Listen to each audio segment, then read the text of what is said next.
first thing to do is start on your eggs. I think it's best to keep them pretty simple, so I just added salt and pepper to mine. Scramble those up, but make sure you don't overcook them since this pizza is going to go back in the oven. The sausage can be made with ground pork, turkey, or chicken. Essential seasonings are salt, pepper, sage, fennel seeds, and honey. From there you can add whatever you want. Chicken was all I had on hand here, but I recommend using pork. Mix that all together with your bare hands like a complete animal and then brown it up, making sure you have small pieces. To get in some veggies, I topped my pizza with chopped kale, followed by the eggs and sausage. I went light on the cheese, but if you like to eat a lot of cheese for breakfast, feel free to do so. And after a quick bake on 450, your protein-packed breakfast is ready to go.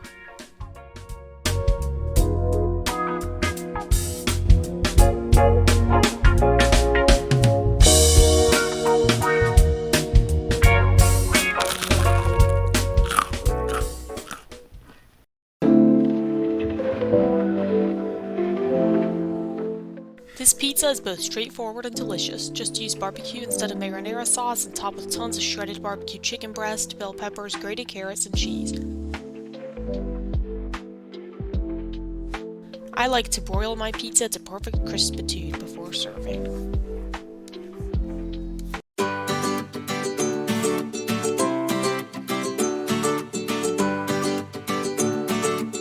The first step is preparing your refried beans, unless you're lazy, in which case you can just use them out of a can. I added water and a nice jalapeno hunk as well as seasonings, which were salt, pepper, and paprika, but you can use whatever you prefer. Boil and then simmer until most of the water evaporated. Then I removed my gorgeous jalapeno hunk and mashed these up with a potato smasher. And then it's time for beef. Since my beans turned out a bit salty, I seasoned the beef with red pepper flakes and whatever this is that I can't pronounce.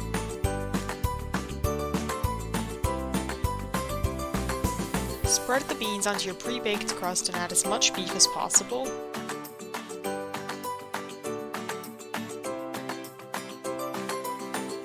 You can add cheese and broil it to crispiness or keep the pizza plain. I did both. Either way, you'll have an extremely hearty and delicious dinner.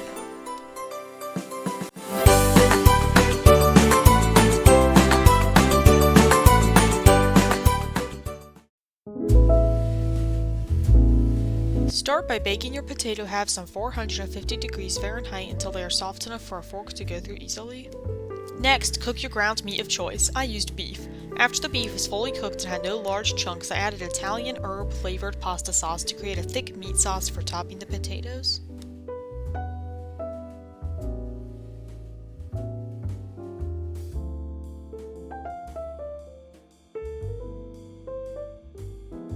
You can sprinkle these with cheese or leave them plain. If you take the cheesy route, broil them for a couple of minutes until melted or at desired crispitude. And there you have it, perfect pizza solution when you want a healthier dinner or just don't have a crust on hand.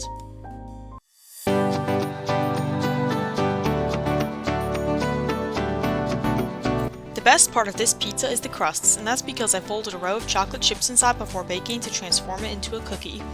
Once the crust is baked, allow it to cool to room temperature before moving on to the chocolate sauce. I created this sauce in 3 simple steps. First, I brought a cup of almond milk to a boil. Then I mixed in 1.5 cups of milk chocolate chips to create a sort of thick hot chocolate.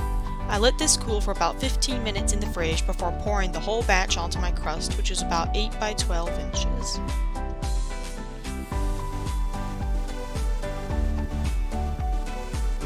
You can top this however you want. I did chocolate-covered espresso beans and a few leftover chocolate chips. Let the pizza set in the fridge for at least 30 minutes before serving it and enjoy the chocolate overload.